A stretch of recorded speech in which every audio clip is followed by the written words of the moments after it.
Yummy. Because Pesach Rishon was a little different. Yes, it was.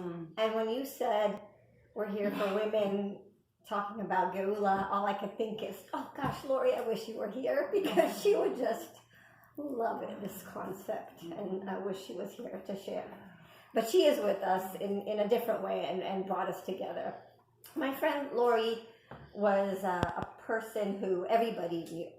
You know, I'm more like, you know, quiet kind of person, but she would be, you know, who are you and where are you from? And I know you, do you know my friend whatever from Brooklyn? Oh yeah, well I have someone else who also works at Kaiser. Maybe you know her. She's that kind of person. She would meet people and collect people and was always in the center of things. So when we heard that, you know, there was something that happened at Chabad of Poway and someone died, it was, well, of course it was Lori. You know, we heard someone jumped in front of the rabbi. Of course it was Lori. And again, Lori was a second mother to my children. I still hear her talking to me. And when this happened, it was very, very clear as day that we were chosen. I mean, God chose Chabad of Poway. Who heard of Poway? No one heard. I never tell people I'm from Poway. I say I'm from San Diego, but no one's heard of Poway. So if God chose Poway, God chose Lori, God chose Rabbi Goldstein, it was for a reason. It has to be a good reason. And it means that we have to, you know, take this tragedy and make the world a better place and unite the Jewish people. And bring Geula in our own, in this way. And God picked a perfect person for that, because Lori really was a symbol of, you know, a Jewish woman, an Eshet Chayil. She was not perfect, you know, she had flaws, but everything she did was for the good. And she was a very public person. When people have bad things in their lives, you usually just kind of keep it to yourself and be quiet. But when she had troubles, you know, like everybody kind of knew about it and dealt with that. She was incredibly generous. I talked in her eulogy how she gave, anytime I went on vacation, I travel a lot, I've been to 7 continents, she'd give me 2 checks, each with at least $100, and say, okay, give this to some charity. And it was like a pain, you know, like you're on vacation, what do you do? No, you know. But, you know, you have to do it, it's tzedakah. And then women all over were telling me, like, oh, she gave me checks. And so really, she really has been around this entire world. I mean, India and South Africa and Peru and just anywhere, Thailand, you know, anybody who went anywhere, she gave them checks.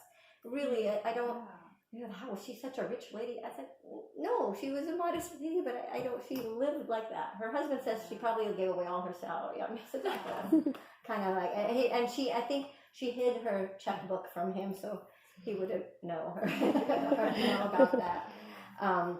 She's always giving gifts and you know, I live in the Grun's basement, and she'll like mail me a bunch of sweatshirts. Like, I don't need all these sweatshirts. I gave them to Yudi. So she has a sweatshirt. It's like, you're wearing one of her sweatshirts. And that's the way she was everywhere. And she, in December, her mother passed away in November. And she was supposed to go to Israel, and she wasn't able to go. So in December, she went to visit my family, my parents, who you met. And she had a wonderful week, and where she was typical Lori, you know, people at Holy Bagel knew her, the butcher knew her, she went and talked to everybody, and she had a very wonderful trip. In the picture that you guys see of her, she's wearing a necklace like mine, and she's at the kotel, and her face, I think, looks really peaceful and serene. And it's kind of foreshadowing that she died on Pesach, because her thing was Miriam's tambourine. We had a friend in our community who died of breast cancer, and she helped, you know, nurse her throughout her the whole end of her life, and she was really into tambourines, and that became her like bat mitzvah gift to women, you know, getting a little thing. So she made sure that I have one, my daughters have one, there are other young girls in the community that she was close to that have a tambourine, and she had a tambourine, so that became a thing. And then I thought, you know, and she died on Pesach, and she had this whole tambourine. But that was the whole thing. That was right, women's redemption, having the tambourine, going through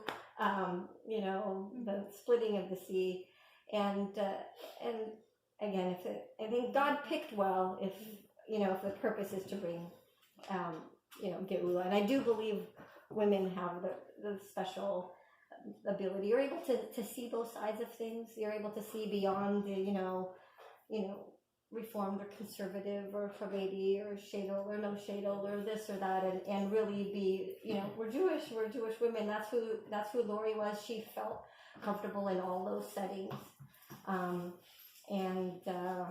Again, I wish she could see. I'm sure she's seeing this event today in her memory. When I heard about it, as Simone told me about it, I said, I have to be here and be part of this, because I feel like that's why she died, so we could do more of this. Thank you so much.